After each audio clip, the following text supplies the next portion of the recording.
It is a great pleasure. I will open up and please welcome you all to the new summer exhibition with 2 different exhibitions and with 2 remarkable artists from Mumbai in India, to Norrtälje Konsthall. My name is Helen Hedensjö and I am the director in Norrtälje Konsthall. The contemporary art scene in India has been thriving with a remarkable generation of artists, producing rigorous work of deep art historical, political and philosophical significance. In Norrtälje Konsthall, we will get to take part in that involvement with 2 of India's most interesting artists in 2 separate exhibitions. Reena Kallat with the exhibition Deep Rivers Run Quiet, and with Jitish Kallat with the exhibition Epicycle.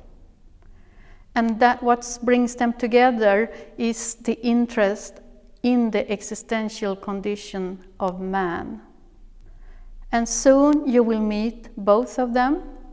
But first I will welcome our Council Chairman of Culture in Norrtälje, Bengt Ericsson. And after the talk with Reena and Jitish, I will also welcome Norrtälje Municipal Council Bino Drummond, who will open the exhibition. Please welcome. Låt mig först börja med att framföra mitt tack och kommunens tack till er konstnärer. Det är Reena och Jitish från Indien. Jag har läst om er verksamhet, den samtida konstscenen i Indien. Och jag vill också tacka personalen som har biträtt vid byggandet av den här utställningen naturligtvis. Och mitt lilla inlägg här det handlar om att beskriva kulturen med mina ögon. Och kultur och konst ska vara fria oavsett vilken politik och vilka politiker som styr. Begreppet kultur har diskuterats och förklarats under många tider. Idag är det ju lätt att googla med tusentals träffar och tusentals synpunkter. Alltså, ursprungligen så är ju kultur odling. Kultur är konst och musik och mycket, mycket mera. Och vad är det som skapar kultur? Alltså vad är det som är kulturens, ska vi säga, innersta väsen? Och det är när vi medborgare skapar värden som vi värnar om, alltså normer som man följer samt saker som vi skapar. Och det kan vara en målning, det kan vara ett musikstycke, det kan vara en hembygdsgård eller ett äldre föremål som man vill värna om. Det ska vara också, politik innebär visserligen styrning och styrning innebär någon form av påverkan. Jag får ofta den frågan, är ni inte med i politiken och påverkar? Frågetecken. Den påverkan kan vara positiv för den konstnärliga friheten, men exempelvis genom bidragsgivning och etablerandet av offentligt finansierad konst och institutioner. Men det kan skapa grundläggande förutsättningar för konstnärer och kulturskapare att utöva sitt yrke. Med detta sagt vill jag påpeka att det finns risker att påverka den konstnärliga friheten på ett negativt sätt. Nu är det så bra i vårt land att vi har 4 grundlagar. Vi har regeringsformen, successionsordningen, tryckfrihetsförordningen och yttrandefrihetsgrundlagen. Och dessutom finns riksdagsordningen som på ett mellanting mellan grundlag och vanlig lag. De här grundlagarna står över alla andra lagar och det är bra. Nödvändigt så att politiken inte kan ändra dessa hur som helst. Kultur skapas utav värden som vi medborgare värnar om, alltså normer som man följer och saker som vi skapar tillsammans. Och avslutningen är samma som i början. Kulturen och konsten ska vara fria oavsett vilken politik och vilka politiker som styr. Tack och välkomna att titta på den här fina utställningen. Hello everyone and thank you for coming. While we're unable to join you in Sweden, it's lovely to be able to take you through the exhibition. My exhibition is titled Deep Rivers Run Quiet and derives from Haruki Murakami's novel hard-boiled wonderland at the end of the world. Essentially, the exhibition comprises a few bodies of work, one being Leaking Lines, which is this large 20-part work that actually, where I'm looking at lines that were arbitrarily drawn across territory, whether it was the Radcliffe line that was drawn during the Indian partition in 1947 between India and Pakistan, and the kind of impact it had on the fate of citizens on either side, or the Durand line between Afghanistan, Pakistan, or the McMahon line between China and India, or the blue line, the green line, Curzon line, Mason-Dixon line, and so on. But I mean, to think of, no matter how much these artificial boundaries might be enforced, there are always going to be ways in which they will constantly be effaced, and how we discover this kind of porosity of borders. But through a lot of my work, I have been thinking of the ways in which people continue to remain linked by language, culture, trade, technology, and that these long civilizational histories run far deeper than the political divisions across territories. And whether you see this in the work called Blind Spots, that actually it's a video installation of people trying to read eye charts that are actually preambles of constitutions, where all the common shared values that both sides aspire for morph into Braille, this kind of metaphor of blindness, of having lost sight of our commonalities through difference. And or for instance, the new river drawing, which is made on site, and it was really exciting to do this long distance where Corinne and Helen were in constant touch, and it was being made at the gallery, where these are lines from borders of countries that are in conflict over the sharing of their river waters. And we know that humankind has really reshaped geographies and manipulated the course of rivers for hydroelectric projects and so on. And yet here they sort of came together to unify and form a landscape of a river that flows through them.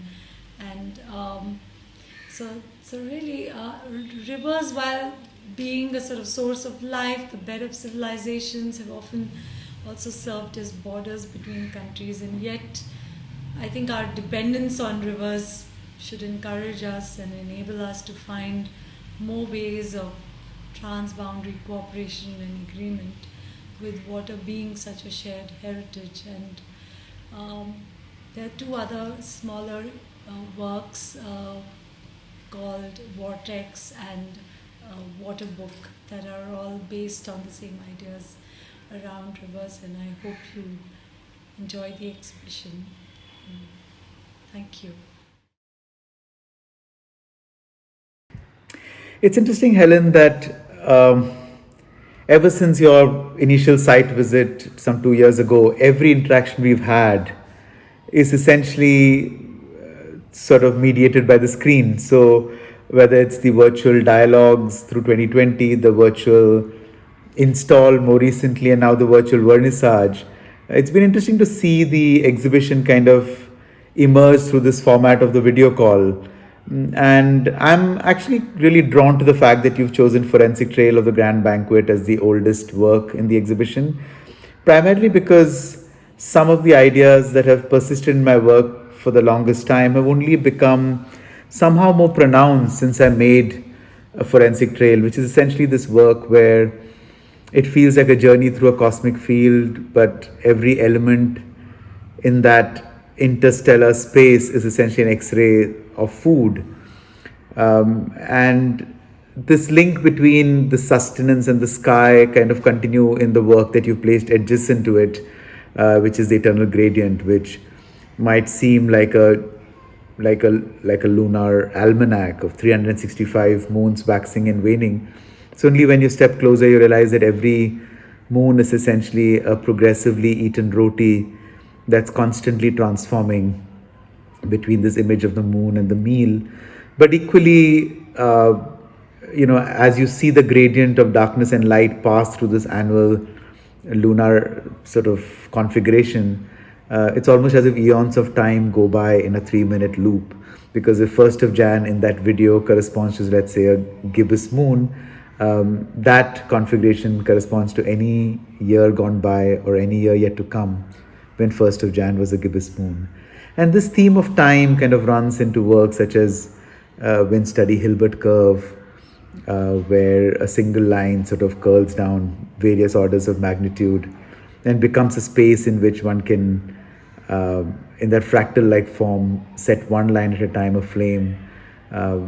In the outdoors, when the wind in fact directs the course of that flame, leaving its imprint as a kind of transcript between this elemental conversation between wind and fire in the presence of the drawing, which you again place alongside a work where scale is quite fundamental to the work, which is the infinite episode, where this only thing that happens in the work is the species in a state of sleep surrender scale, and it almost becomes like a cosmic dormitory where a sleeping lion and sleeping mouse acquire the same scale of body. Of course, the exhibition then unfolds into this large room of paintings, and that's really the zone of, I think, really thinking through image, I think, where in these speculative abstractions emerge the intuitions that slowly become the kind of projects, the more conceptually oriented projects, which are video based or photography based, almost always have their root in a certain kind of image making, which is drawing and painting. And I think in a way the exhibition covers some of these grounds and these varied registers, varied idiosyncrasies in my work, and I'm very thankful for the way it's kind of come about. Hej, Bino Drummond heter jag. Jag är kommunstyrelsens ordförande här i Norrtälje kommun, och just nu så har jag förmånen att stå i vår fantastiska konsthall. Den är fantastisk alla dagar på året, men just den här gången så har vi väldigt långväga och fina besök. Vi kommer alla kunna ta del av internationellt erkänd konst med utställningsfacit från både Tate Modern till MoMA. Och det är ju någonting som vi är exceptionellt stolta över att vi också kan visa upp för alla våra invånare och alla våra besökare. Att Norrtälje kommun som en förhållandevis liten prick i världen ändå uppmärksammas av 2 av Indiens absolut främsta konstnärer, det gör mig lite extra stolt i Norrtäljehjärtat. Och därför tycker jag att ni alla ska passa på och faktiskt ta er till konsthallen i år. I takt med att coronapandemin avtar, vi har fått våra vacciner, vi kan röra oss ute tryggt och säkert, så ska ni självklart passa på att fira det med att också ta del av fin internationellt erkänd konst här i vår stad. As a conclusion, I would like to thank Reena and Jitish for their effort and their goal to actually show people of Norrtälje this wonderful exhibit. So from me to you, a big thank you.